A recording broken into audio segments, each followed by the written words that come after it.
100 രൂപ കൈക്കൂലി വാങ്ങിച്ചു എന്നാരോപിച്ച് ജയിലിലായി. 39 വർഷത്തെ നിയമപോരാട്ടം. ഒടുവിൽ 83-ാം വയസ്സിൽ കോടതി നിരപരാധിയാണെന്ന് വിധിച്ചു. ഇപ്പോഴാണ് മമ്മൂക്കയുടെ ഒരു സിനിമയുടെ ഡയലോഗ് വന്നത്, ഇനിയും കഥ തുടരും. എന്തോ ഒരു സിനിമയുടെ പേര്, എൻ്റെ നഷ്ടപ്പെട്ട യൗവനം, എൻ്റെ ഭാര്യ, കുഞ്ഞുങ്ങൾ എല്ലാം തിരിച്ചു തരാൻ നിങ്ങൾക്കാകുമെന്നൊരു ചോദ്യം വരുന്നുണ്ട്. അത് കാലത്തിന് മുമ്പേ സഞ്ചരിച്ച് കഴിഞ്ഞു. ഇതുപോലെ അത്ര നിരപരാധികൾ ഒരു 100 രൂപ കൈക്കൂലി മേടിച്ചു എന്നും വെച്ചുകൊണ്ട് ഇതിലും കോടികൾ, ലക്ഷങ്ങൾ, കോടികളൊക്കെ മേടിക്കുന്ന ആൾക്കാരുണ്ട്. അവരൊക്കെ സുഖമായിട്ട് നമ്മുടെ മുന്നിൽ വിലസി ഓടി കിടക്കുന്നു.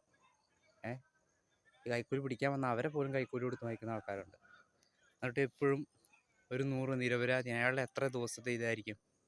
അപ്പോൾ തീർച്ചയായിട്ടും ഇങ്ങനെ നിരപരാധിയായിട്ട് പിടിക്കപ്പെടുന്ന വ്യക്തികൾ, അതായത് ഇത്ര വർഷം ജയിലിലിട്ട പ്രതികളെ തീർച്ചയായിട്ടും ഇങ്ങനെ നിരപരാധിയാണെന്ന് തെളിഞ്ഞു കഴിഞ്ഞാൽ അത് സർക്കാർ ഉദ്യോഗസ്ഥരാണ്, ഏത് ജോലിയിലുള്ളവരായി കഴിഞ്ഞാലും അയാൾ എത്ര മാസം ജോലി ചെയ്തോ, അവിടെ നിന്ന് ജോലിയിൽ നിന്നുണ്ടായിരുന്നോ, അയാളിപ്പോൾ ഇറങ്ങുന്ന വയസ്സ് വരെ ഉള്ളത് ശമ്പളം, ആനുകൂല്യങ്ങളും കൃത്യമായിട്ട് നൽകണം.